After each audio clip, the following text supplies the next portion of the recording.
Hello, hello mga Mimas and Pipas! Another day, another voiceover na naman tayo for today's video. So, ere nga at may bisita kami. Fresh from Macau. Ay, deka lang pala. Andito nga sila for today's video dahil mag-a-unbox sila ng package. Napadala ng kanilang mother. Dito lang sa akin in-address mga mi. Hindi yan para sa akin. Huwag tayong assuming. Supposed to be, 4 silang mag-o-open yan kasi 4 silang magtropa. Kaso hindi pwede dahil nga sa bagyong Ada. Ito naman kasing si Ada walang pakisama. Ngayon pa talaga. Oh, no! At dahil dyan, hindi na naman natuloy ang party ng magtropa. No! Better luck next year na naman daw mga mi.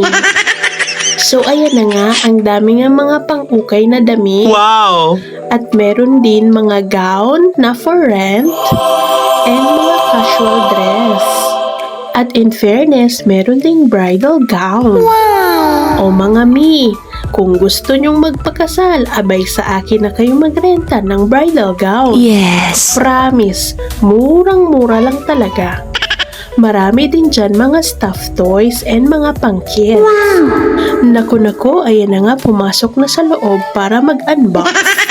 Super ingay nga at saya ng dalawang ito habang nag-unbox kami. At syempre with ate.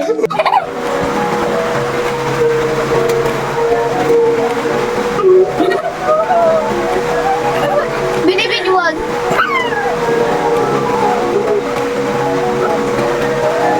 Ayun, ito na yun. Pero nalagap ako ng ban ako.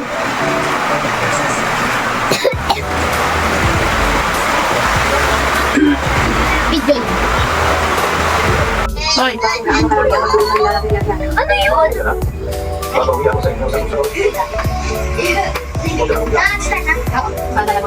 ano kayo na lang ba't kayo? At happy kiddos na naman niya sila dahil nagbanding na naman ang mag-best friend. Hanggang dito na lang po. Salamat sa panonood. Bye!